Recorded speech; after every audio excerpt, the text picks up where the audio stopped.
Welcome back to the show. We got a great one lined up. Somebody roll that beautiful intro.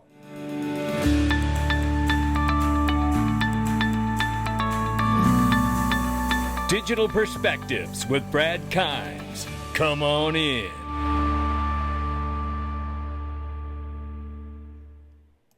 Welcome back to the show. Man, do I love the smell of crypto in the morning. Why is he so excited when the market's off by 5%? Because I got the stomach of a buzzard.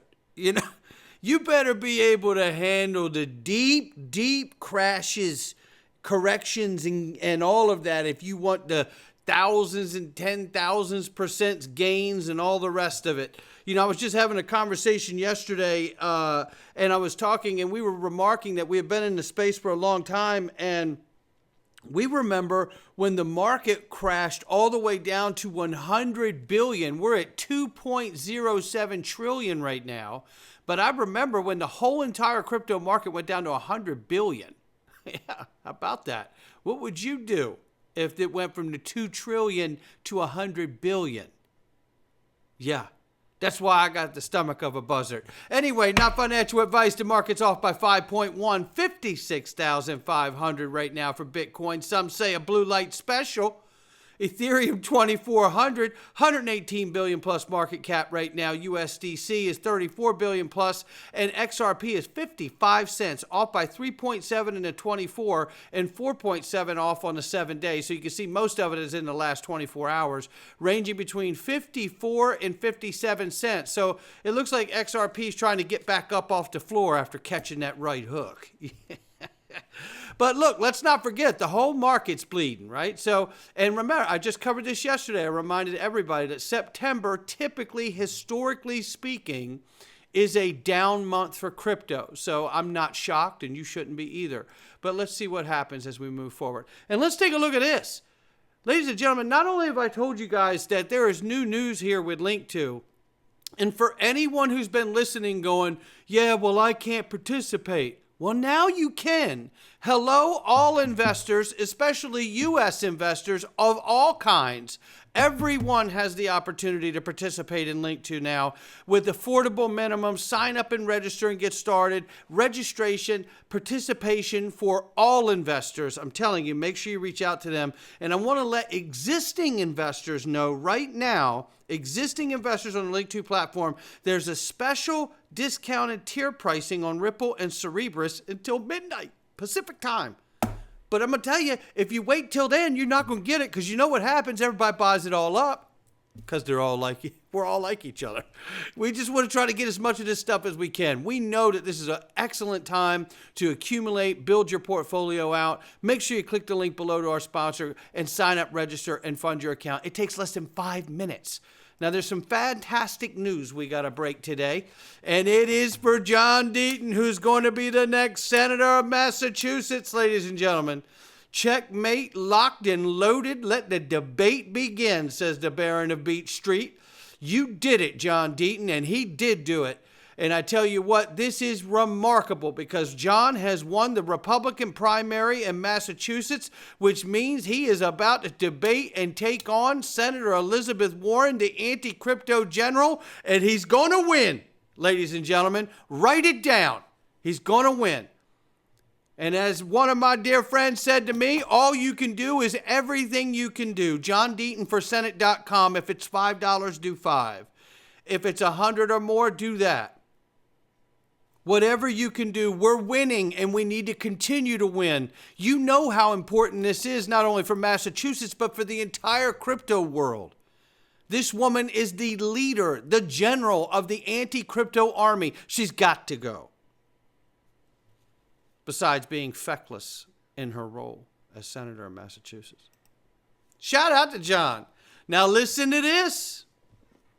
Listen, X will soon be a payment platform. Linda Yaccarino, the CEO. And soon to be payments on the platform. So think about all of those capabilities that are bringing more and more people around the world to spend most of their lives with sheer utter convenience on the platform. Average time spent now, I think, is up to 35 minutes. because there's so many new things to experience and so much information that's at your fingertips. It's only going to increase from there.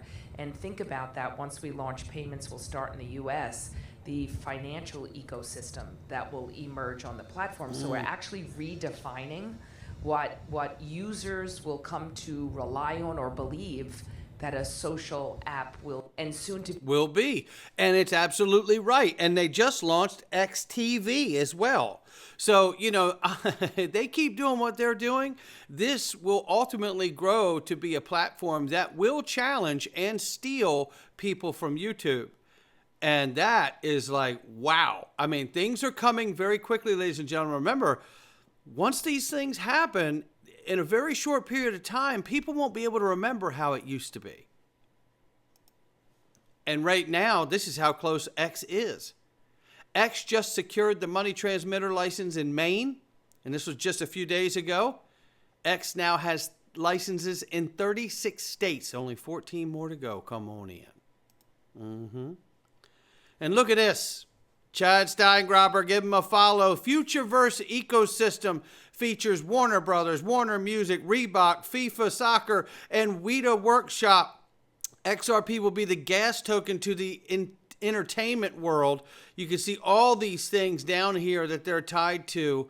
And I have to say, you know, it does make me feel like, tell me you're bringing Web3 to the masses without telling me you're bringing Web3 to the masses. That's what we're talking about here, right? And we know Futureverse, Ripple partner, connected, knee bone to the leg bone. Just like we know HSBC has Ripple custody with Medico, and it will include BlackRock and Franklin Templeton. Take a look. There it is. There it is. You know, this is why I can be patient. This is why I can say I love crypto in the morning. I love the way crypto smells in the morning.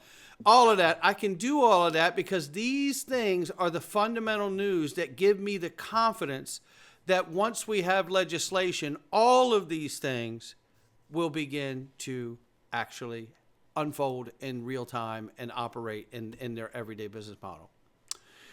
And here's more good news. Ripple to integrate smart contracts on XRP Ledger, enhancing NFTs, automated market makers, and the decentralized exchange functionality. As Ripple announces to enhance the XRP Ledger with the introduction of smart contracts on the main net, expanding its capabilities of blockchain. There's been some confusion about this because XRP Ledger Labs, we'd say Wen and his team have been working hard for years on doing this solution using hooks as a side chain. And it goes on here to say, Ripple also announced plans to launch the XRP Ledger sidechain in early 2025. Will bring Ethereum virtual machine compatibility, broadening ecosystem appeal by allowing use of familiar tools and languages. XRP Ledger EVM sidechain will utilize Axelar for transactions across multiple blockchains, integrating XRP Ledger features with EVM smart contracts. This setup will enable dApps to leverage both ecosystems effectively. With the new smart contracts capabilities, the XRP Ledger will support a range of applications, including NFTs, AMMs, and DEXs. Ripple's also working on a multi-purpose token, which we covered yesterday because Jazzy Cooper told us all about that, which will provide new functionality such as metadata storage and support institutional DeFi use cases. This aims to enhance scalability and flexibility on the XRP Ledger. Now, we'd say Wen expressed his concerns and feelings and how there's a lack of communication and on the matter because he felt like he had a rug pull, basically is the way it felt. And he's obviously made it very clear that he's not sour here or upset. It's just a little caught off guard that they've worked so hard and so long on it. And now Ripple's going to do it themselves. So here's what David Schwartz said here back in cleanup.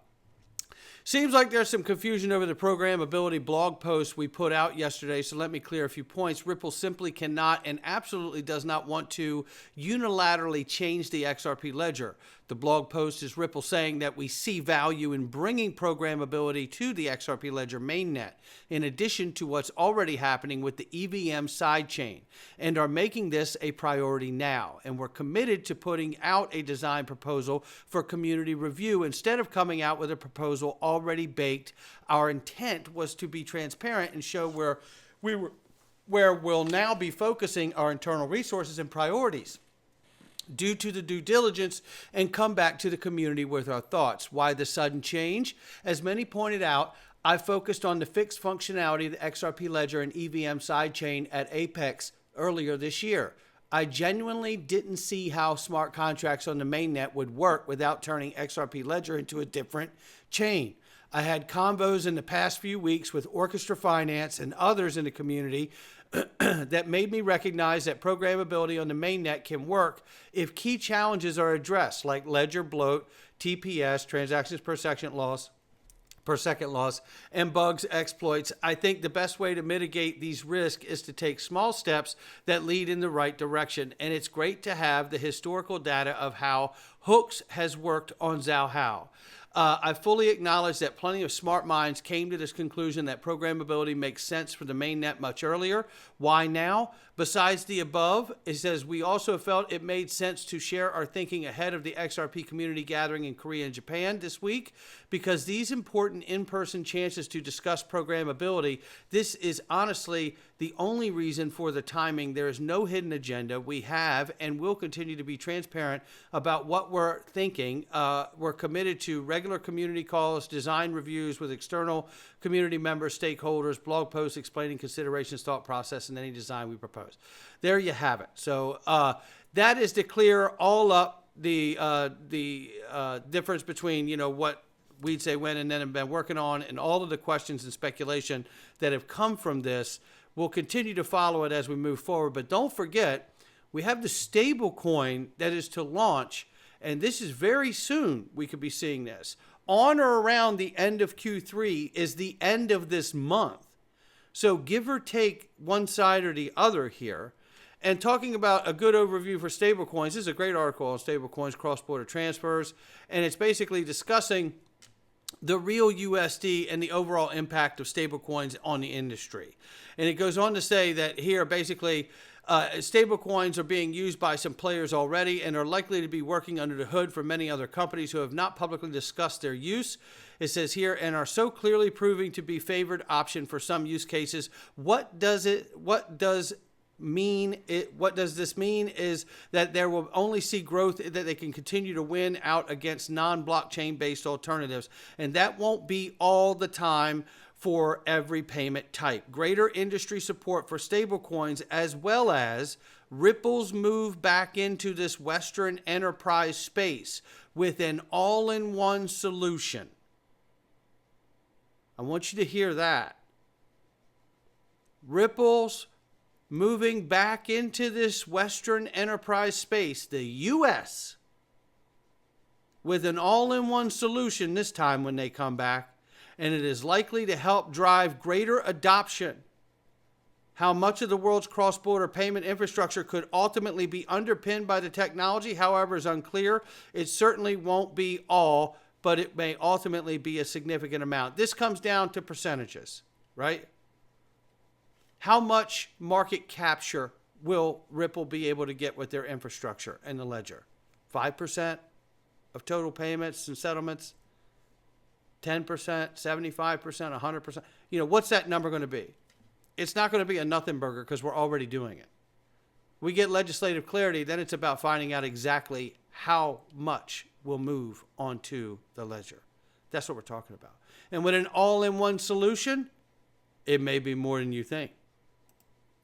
And let us not forget, too, by the way, I want to remind everybody that there is a chance that you could see the Harris camp pull a rope-a-dope move, because they suggested, Senator Chuck Schumer suggested, that they could pass this legislation before the election and get it signed by the end of the year for crypto. And if they did that, they would need to do that very soon and surprise everyone, providing this shock and awe about passing legislation, and then try to use that momentum at the voter box. Or to use it knowing that you're going to cheat and hope that it's enough momentum that people would buy you cheating with that as the excuse. I don't, who knows? Oh boy. Ripple is close to launching its US dollar peg stablecoin. Ripple USD, the real USD. Well, Brad Garlinghouse is indicating that launch time is in weeks, not months. That's what we're talking about. issued in weeks, not months. Let's have at this very quickly here. And if you look at this, it says here, we will certainly launch soon. Weeks, not months, Garlinghouse said in an event called Ripple USD. The real USD has been minted in that framework. He stated that plans for the tokens were made after USDC, the second largest market capitalization, $34 billion, lost its dollar peg March 23rd. He said, we felt like there's an opportunity for a credible player already working with lots of financial institutions to lean into that market. And you know what? That comment right here, we felt like after we could lean into that market. And he said that because they lost the peg. USDC lost its peg March 2023. And he said Ripple could reveal they could stand behind that if the peg was ever broken, right? And that is what fascinates me because they know that they hold a lot of XRP. So what he's essentially saying is that if the real USD, Ripple's USD, ever lost its peg, Ripple could guarantee the peg by putting up XRP as collateral to cover the gap on the peg. And that's the first time you've ever heard someone express that XRP could back the US dollar in digital form. Write that down. This is a great one right here for anybody who's an OG in the space and remembers Kendra Hill. You know, we've had these, anonymous characters, or pseudonymous characters out here that really share things over the years, and you're like, wow, these people got to know something. And I remember this as well, and I'm glad he shared it because I think it's appropriate knowing how close we are to potential legislation and the launch of the real USD, bringing a all-in-one solution back to the U.S. domestic side when we do get clarity. Oh, think of the rate of adoption. Cross-border payment lies, says Kendra Hill. She basically said, what if I was to say Ripple doesn't care about cross-border payments and replacing SWIFT is only a short-term plan? The true intention of Ripple are to handle 100% of the transactions which take place in the derivatives market. We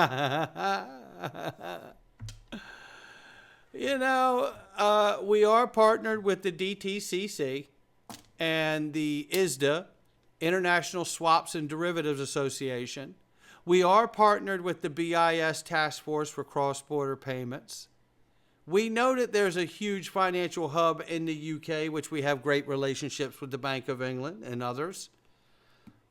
It's so exciting knowing how close we are now. I'm more bullish than ever on Ripple and XRP right now. I really am. Not financial advice. And neither is this. But boy, do I love hearing it. Because as he looks at the charts again, this is what I love, man. These technical analysts, they come back and they'll take a look at the chart here. Edgr Crypto says, let's take a look at here. Because he's able to discount some of these things as time progresses, which I really love. So he says, for those who've been following me, you'll remember I predicted a pump starting in July 2024, based on the duration of cycle B spanning roughly 1,186 days from peak to peak. But guess what? Cycle B no longer applies. This was cycle B back in the day. So he says here, cycle B no longer applies, so we're pivoting to cycle A as our new historical anchor for this thesis. Here's the scoop. If cycle A repeats, we could see the top in May of 2025. Cycle A took about 1,492 days from the peak to a new all-time high. So there's your cycle A right there, right? So very, very interesting what we got here. He said, but there's another angle. If we measure from XRP's inception to cycle A's peak, we look at the potential top around September 2025, which would be about 1,614 days. He says here, and here's that chart with showing the bars, right? So there's your bars from cycle A, which includes the 2017-2018 bull run, which I'm pretty sure you guys saw, right? And this is the pop that we had in 21, and there's your break right there, which could take us back. This is cycle A right here, that we could see the top in September 2025. Wow. I'm going to be honest. I mean, this is super exciting. Yeah, I mean, just to watch it. We don't know what will happen, just like we saw cycle B, not prove out. So we move to the next thing to watch, because that's what it is. It's an indicator. It's not a predictor. The FUD will come from all sides, says, and the gates of hell might open for the XRP army. But remember, it's a choice to be in the 1% or end up like the top 1% who got wrecked. My choice is simple. I'm sticking to this generational trade and adding my bag with every opportunity. Hero or zero. No in between. You damn right, Edgr Crypto. You damn right. Me too. That's where I'm at today. Not financial advice from me or anyone else. We're going into the Freedom Zone. Oh my. World Economic Forum. They're getting ready to tell us what we got to worry about next. How is it that they always know the next bad thing that's coming? Is it because they're helping make it happen? Not financial advice from me or anyone else. You're not going to want to miss it. Go to digitalperspectives.com, click the Freedom Zone, and come on in. We're getting started right now.